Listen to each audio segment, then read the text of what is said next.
Hello guys, welcome back to my channel. So lighting பார்த்தீங்கன்னா கொஞ்சம் அப்படி இப்படி தான் இருக்கும். கொஞ்சம் சஜஸ்ட் பண்ணிக்கோங்க. பிகாஸ் நைட் டைம் ஆகிப்போச்சு, லைட்டிங் கிடைக்கல. ஸோ இந்த வீடியோ எதுக்கு நான் அவசரமாக எடுத்துக்கிட்டு இருக்கேன் அப்படின்னு பார்த்தீங்கன்னா தமிழ் பார்த்துருப்பீங்க எல்லாருமே. So how I cleared my semester exams and got my graduation.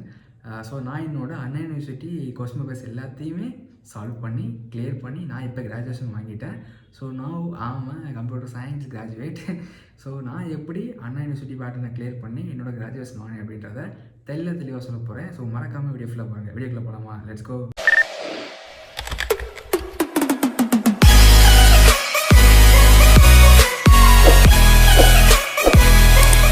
நம்ம ஸ்கூல் படித்ததுக்கும் காலேஜ் படிக்கிறதுக்கும் இருக்க மெயின் டிஃப்ரென்ஸ் என்னென்னு பார்த்தீங்கன்னா, நம்ம ஸ்கூல் படிக்கும்போது ஒழுங்காக படிச்சிருப்போம், காலேஜ் படிக்கும்போது ஒழுங்காக படிச்சிருக்க மாட்டோம். ஸோ அதான் ஃபஸ்ட்டு இருக்க மேஜரான டிஃப்ரென்ஸ் நம்ம ஸ்கூல் படிக்கிறதுக்கும் காலேஜ் படிக்கிறதுக்கும். மேக்ஸிமம் நிறைய பேர் காலேஜில் கொஞ்சம் ஜாலியாக லைஃப் என்ஜாய் பண்ணிவிட்டு படிக்கிறதுல கொஞ்சம் ஓட்ட விட்டுருவாங்க. ஸோ நம்மளும் சேம் கேட்டகரி தான். ஸோ நான் எப்படி கிளியர் பண்ணேன் அப்படின்னு பார்த்தீங்கன்னா நான் செமஸ்டருக்கு ஒரு 4 மாதத்துக்கு முன்னாடி 3 மாதத்துக்கு வந்து படித்து கிளியர் பண்ணுறதெல்லாம் கிடையாது. ஸோ செமஸ்டர் எக்ஸாமுக்கு முதல் நாள் நைட்டு உட்காருவேன். ஸோ உட்காந்து ஒவ்வொரு சாப்டராக எடுப்பேன். அதாவது இப்போ ஃபஸ்ட் சாப்டர் எடுக்கிறேன் அப்படின்னா அந்த ஃபஸ்ட் சாப்டர் இருக்க எல்லா கொஸ்டினும் பார்த்துடணும். இப்போ நீங்கள் ஃபஸ்ட் சாப்டர் எடுத்துகிட்டு 2 கொஸ்டின் படிச்சுட்டு செகண்ட் சாப்டர் எடுத்து அதில் 2 கொஸ்டின் படிச்சுட்டு அப்படி நீங்கள் பாதி படிச்சிங்க அப்படின்னா கொஸ்டின் பார்க்கும்போது நீங்கள் படித்தது வரை தலைமை கேட்டு வச்சுருப்பாங்க. ஸோ அதனால் ஒரு சாப்டர் எடுக்கிறீங்க அப்படின்னா அந்த சாப்டர் ஃபுல்லாக கம்ப்ளீட் பண்ணிடுங்க. இப்போ ஒரு 5 சாப்டர் இருக்குது அப்படின்னா ஒரு சப்ஜெக்ட்டில் நீங்கள் 3 சாப்டர் படித்தா கூட அந்த 3 சாப்டருக்கு எல்லாத்தையுமே தரவாக படிச்சிட்டிங்க அப்படின்னா கண்டிப்பாக பாஸ் ஆகிடலாம். அதோடு அங்கே கொஞ்சம் இங்கே கொஞ்சம் பாதி பிச்சு படிச்சிங்க அப்படின்னா நம்ம படித்து எதுவுமே வராது. ஸோ ஃபஸ்ட் பாயிண்ட் என்ன படிக்க ஸோ நீங்கள் படிக்கிறீங்க அப்படின்னா ஒரு சாப்டர் எடுத்திங்கன்னா அதை ஃபுல்லாக டாப் டு பாட்டம் ஃபுல்லாமே மக்கப் பண்ண சொல்லலை, ஃபுல்லாக ஒரு ரீட் பண்ணிடுங்க, என்னென்ன இருக்குன்றதை பார்த்துருங்க. ஸோ அதான் ஃபஸ்ட்டு பாயிண்ட்டு. ஸோ அடுத்து என்னென்னு பார்த்தீங்கன்னா இப்போ ஒரு கொஸ்டின் எடுத்துருக்கீங்க, நல்ல பெரிய டாபிக் இருக்குது அப்படின்னா நீங்கள் ஃபுல்லாலாம் உட்காந்து மக்கப் பண்ணணும் தேவையில்லை கைஸ். எப்படி பார்த்தீங்கன்னா அந்த கொஸ்டினோட டயக்ராம் இருக்க போகுது, அந்த டயக்ராம் பார்க்க போகிறீங்க, அதோட பார்ட்ஸை பார்க்க போகிறீங்க.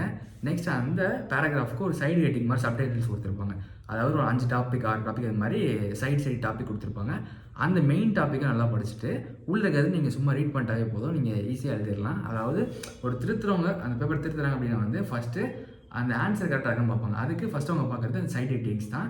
நீங்கள் சைட் ஹெட்டிங்ஸ் மட்டும் கரெக்டாக போட்டுட்டு டயக்ராம் கரெக்டாக வரைஞ்சிட்டு நீங்கள் உள்ள என்ன எழுதி வச்சாலும் மேக்ஸிமம் யாரும் பார்க்க போகிறது கிடையாது. ஸோ அதனால் டயக்ராம் ப்ளஸ் அந்த சைடு ஹெட்டிங்கை தெளிவாக இப்போ புக்கில் எப்படி இருக்கோ அதே மாதிரி போட்டிங்க அப்படின்னா நீங்கள் பாஸ் ஆகிறதுக்கு மேக்ஸிமம் வாய்ப்பு இருக்குது. அண்ட் நெக்ஸ்ட்டு பார்த்தீங்கன்னா இப்போ சப்போஸ் நீங்கள் ஒரு கொஸ்டின் படிச்சுட்டு போகிறீங்க, அதை எழுதுறீங்க, பட் எழுதிட்டு இருக்கும்போது பாதியில் மறந்து போச்சு அப்படின்னா சும்மா கிறுக்கிட்டு அந்த மாதிரி அடித்தல் தேர்தல் எழுதாமல் சப்போஸ் உங்களுக்கு ஞாபகம் வரலனா கூட நீங்களாக கூட உள்ள கதை தான் எழுதலாம். பட் அந்த கதை பார்த்தீங்கன்னா கொஞ்சம் லாஜிக்கலாக அந்த டேர்ம்ஸ் எல்லாமே, அந்த கிராமட்டிக்கல் டேர்ம்ஸ் எல்லாமே அந்த கொஸ்டினில் இருக்க மாதிரி கொஞ்சம் பார்த்து எழுதுனீங்க அப்படின்னா பாஸ் ஆகிறதுக்கு நிறையா வாய்ப்பு இருக்குது. அண்ட் நம்மள நிறைய பேர் பண்ணுற தப்பு என்னென்னு பார்த்தீங்கன்னா வளன்னு எழுதிட்டு உட்காந்து ஸ்ட்ரைக் அவுட் பண்ணிவிட்டு ஒரு மாதிரி ப்ரெசன்டேஷனை மோசமாக்கிடுவாங்க. ஸோ ப்ரெசன்டேஷனை மெயினாக பார்த்துக்கோங்க. ஸோ ஃபஸ்ட்டு எடுத்தோன்னா ப்ரெசன்டேஷன் தான். நீங்கள் படிக்கலைன்னா கூட நீங்கள் ப்ரெசன்டேஷன் நல்லா பண்ணியிருந்தீங்க அப்படின்னா நீங்கள் பாஸ் ஆகிறதுக்கு வாய்ப்பு இருக்குது. இப்போ நான்லாம் ஒரு எக்ஸாம்லாம் பார்த்தீங்கன்னா நான் படிக்கவே சுத்தமாக, பட் நான் என்ன பண்ணிட்டேன் அப்படின்னா அந்த என்ன கொஸ்டின் கேட்டிருக்காங்களோ அந்த கொஸ்டினை போட்டு போன எக்ஸாமில் படித்த ஆன்சர் எழுதி வச்சிட்டேன். ஸோ அந்த எக்ஸாமில் நான் பாஸ் ஆனேன். பிகாஸ் என்னன்னு கேட்டிங்கன்னா ப்ரெசன்டேஷன். ஸோ நான் அடித்தெழுத்து இல்லாமல் ப்ரெசன்டேஷன் எழுதுறதுனால நான் அந்த சப்ஜெக்ட்லையும் பாஸ் ஆனேன். ஸோ அதனால் ஃபஸ்ட்டு ப்ரெசன்டேஷனை பார்த்துக்கோங்க. நெக்ஸ்ட் சைடு ஹெட்டிங்ஸ் கரெக்டாக போடுங்க, அடித்தெழுத்து இல்லாமல் கரெக்டாக எழுதுங்க. அண்ட் இந்த மெயின் திங் 42 பேஜ் எழுதிருங்க கைஸ். மொத்தமே புக் பார்த்தீங்கன்னா 42 பேஜ் தான் இருக்கும். Try to fill all the pages. 42 page ஏதாச்சும் ஒன்று எழுதி வச்சுருங்க. எழுதி வச்சிங்கன்னா நீங்கள் பாஸ் ஆகிறதுக்கு வாய்ப்பு இருக்குது, கண்டிப்பாக வாய்ப்பு இருக்குது. அண்ட் நெக்ஸ்ட்டு பார்த்தீங்கன்னா நான் எப்படி கிளியர் பண்ணேன்னா இன்னொரு பாயிண்ட் வந்து பார்த்தீங்கன்னா யூடியூப் சேனல்ஸ். இப்போ நான் ஃபாலோ பண்ண சேனலில் பார்த்தீங்கன்னா தமிழில் ஒன் த அரியர்ஸ் அப்படின்னு ஒரு சேனல் இருக்குது. அந்த சேனலில் சொல்கிற மேம் ஒவ்வொரு சாப்டர் வைஸாக எல்லா கொஸ்டினுமே கரெக்டாக சொல்லிடுவாங்க. இதெல்லாம் படிக்க போதும் அப்படின்ற மாதிரி சொல்லுவாங்க. ஒரு சாப்டருக்கே ஒரு 5 கொஸ்டின் 4 கொஸ்டின் தான் சொல்லுவாங்க. நீங்கள் அதை மட்டும் படித்தாவே நீங்கள் மேக்ஸிமம் கிளியர் பண்ணிடலாம். ஸோ அதனால் ஒன் த அரியர்ஸ் அப்படின்னு ஒரு சேனல் இருக்குது யூடியூப்பில். ஸோ அதில் அண்ணா யூனிவர்சிட்டி கொஸ்டின் பேட்டர்ன்ஸ் எல்லாமே போட்டிருப்பாங்க. நீங்கள் அதை படித்தா நீங்கள் மேக்ஸிமம் கிளியர் பண்ணிடலாம்.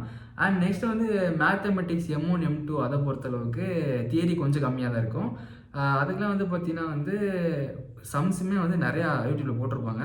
ஸோ அதேமாதிரி செக் பண்ணி பாருங்கள். ஸோ ரொம்பலாம் அதிகமாகலாம் படிக்கணும்னு அவசியம் இல்லை, கொஞ்சமாக படித்தாலும் தெளிவாக படிங்க. மக்கப் பண்ணாமல் உங்கள் ப்ரெசன்டேஷன் நீங்கள் பெஸ்ட்டாக கொடுத்தீங்க அப்படின்னா கண்டிப்பாக அண்ணா யூனிவர்சிட்டி பேட்டர்னை கிளியர் பண்ணிடலாம் கண்டிப்பாக. ஸோ நான் அப்படி தான் கிளியர் பண்ணேன், என் ஃப்ரெண்ட்ஸும் அப்படியே கிளியர் பண்ணாங்க. ஸோ தேவையில்லாமல் பிட் அடிக்கிறேன் இல்லை பேப்பர் சேஸ் பண்ணுறேன்னு பார்த்து எழுதி மாட்டி லைஃப்பை ஸ்பாயில் பண்ணிடாதீங்க. 10 பாயிண்ட் எழுதினாலும் நீங்கள் படித்ததை எழுதுங்க, யாரையும் பார்த்து எழுதாதீங்க, அவ்வளோதான். ஸோ எல்லோரும் பாஸ் ஆகிடுங்க. All the best. Thank you so much.